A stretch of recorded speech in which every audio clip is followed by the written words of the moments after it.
Welcome back to In the Spotlight with the Minnesota Magicians. Today I'll sit down with veteran goaltender Daniil Gerasimov. The Magicians played 2 games against the Minot Minotauros at Mesa Arena in Minot, North Dakota. The Magicians come out with a big win on Friday night, 5-2-3. The Magicians go 1 for 2 on the power play, so the special teams improving. Minot started the scoring. Grayson Gavin, that's the first goal of the game. Jack Murphy and Troy Degler get the assist. That came at 9:46. The Magicians strike back about 4 minutes later with a big goal from Jack Christensen. Christensen nets his 18th goal of his career. Pierce Crawford gets an assist, as well as Brady Hepner. Hepner strikes back with a goal of his own to make it 2-1 Magicians. Pierce Crawford gets the lone assist for Hepner. That's his 24th goal of his career. He's tied in that all-time slot at number 1 with former Magician Matt Colford. So congratulations to Brady Hepner. Again, Pierce Crawford had the lone assist. Then Crawford strikes back with a short-handed goal. The Magicians down a man, and they get their 3rd goal of the period. A big first period for the Magic. Derek Olmshank and Captain Jack Christensen get the assist. That's Crawford's 15th goal of his rookie season. The Taros strike back with 2 power play goals in the second period, one coming from Derek Frentz. Grayson Gavin and Colton Berg had the assists. That came at 17:40. The Taros get their 2nd goal of the period from Colton Berg. Again, a power play goal. Jake Diddle and Derek Frentz get the assists.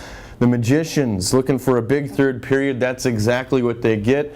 95 birthday, Derek Olmshank. That's his 1st goal as a member of the Minnesota Magicians. Prior Lake native Tyler Bump gets the lone assist. The Magicians made it 5-3 on the power play as Pierce Crawford gets his 16th goal of the season. Mitch Slattery and rookie Tanner Tweeten get the assists on the power play goal for Crawford. The Magicians beat the Taros 5-3 on Friday night at Mesa Arena.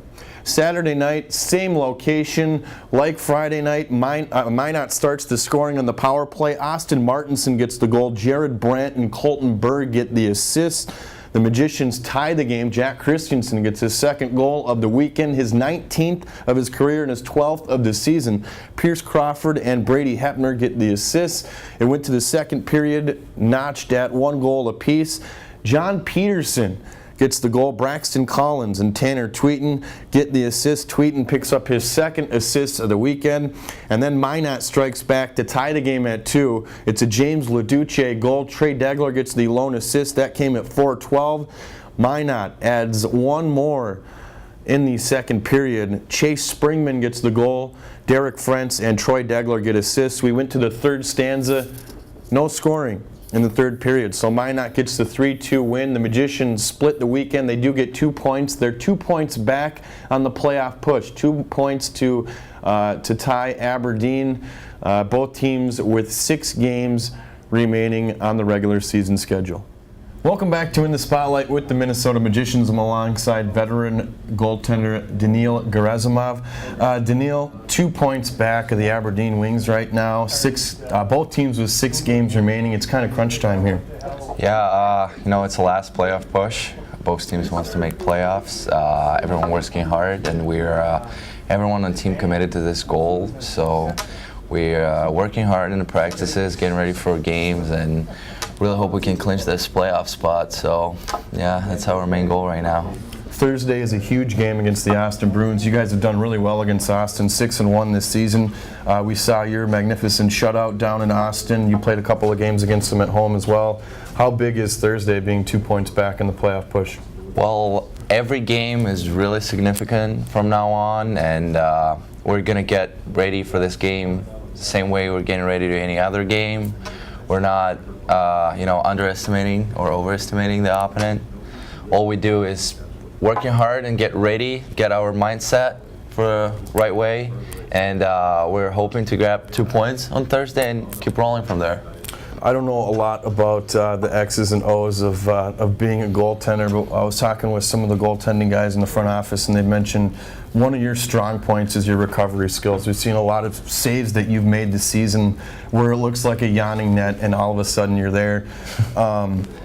mention, maybe talk a little bit about your style and then what allows you to do that. Again, there's been many times you're making saves out there that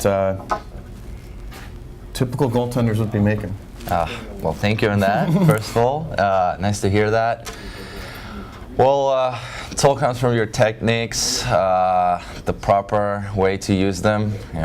Firstly turn your head, then body, and then just keep your eyes on the puck, track it really well. You gotta always see it and find it, no matter if it's a screen in front of you or it's a wide open net. You gotta have your eyes on it, and if it's a wide open net, you're obviously hope it's a big percentage of luck if you make this save. But on the other side, if you keep if you're paying attention to the puck and you're tracking it well, you have a bigger chance to stop it if there's no look save.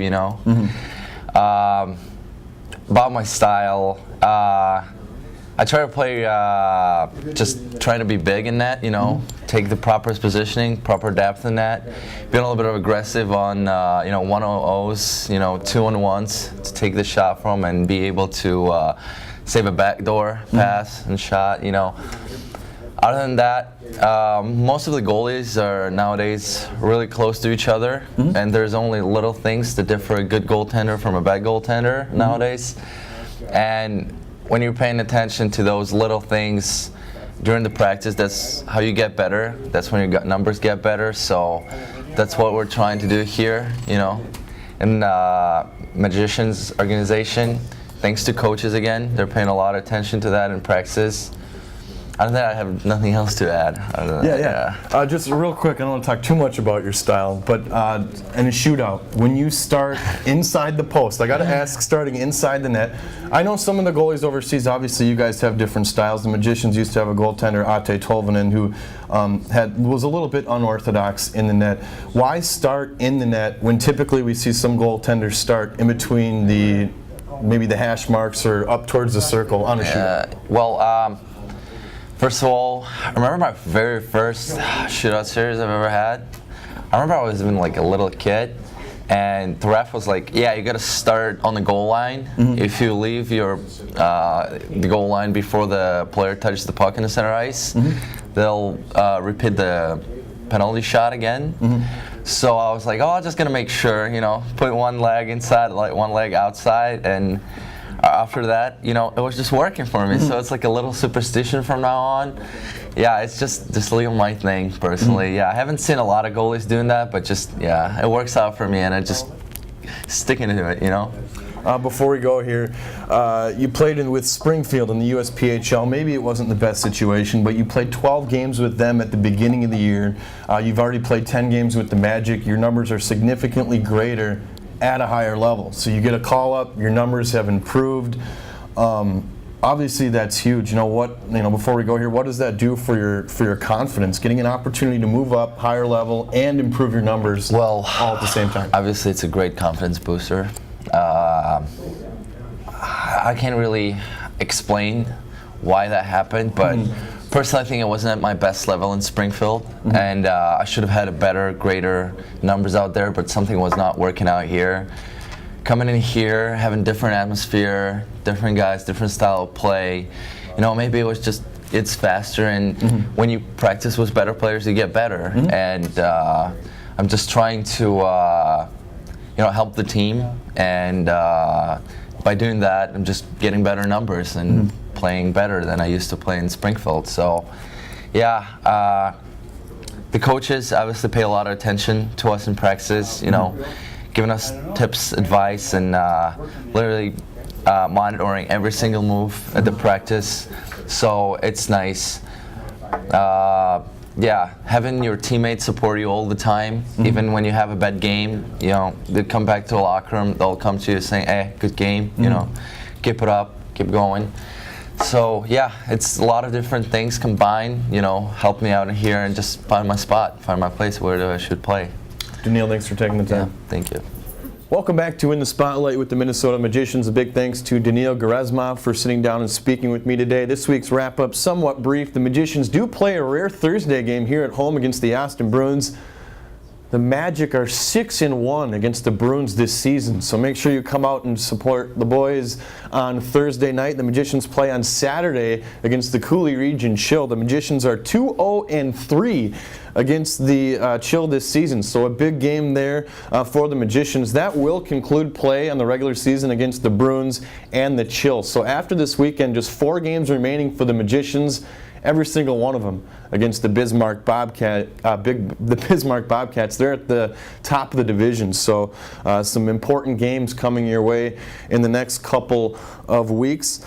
This week's alumni update: Sam Becker playing Division I for the Maine Black Bears. As you take a look at the photo there, Sam Becker is the all-time point leader for the Magicians. He played with the Magic during the expansion season and then played on the team last year as well. For Thursday and for Saturday, the beer deals continue. Molson, Surly, and Coors all on tap right here at Richfield Ice Arena. And after this weekend, just 2 home games remaining on the docket, both of those coming in April. So the season is winding down. Again, the Magicians 2 points out of a playoff spot as they are looking up at the Aberdeen Wings. That's going to do it for another edition of In the Spotlight. So long, everybody.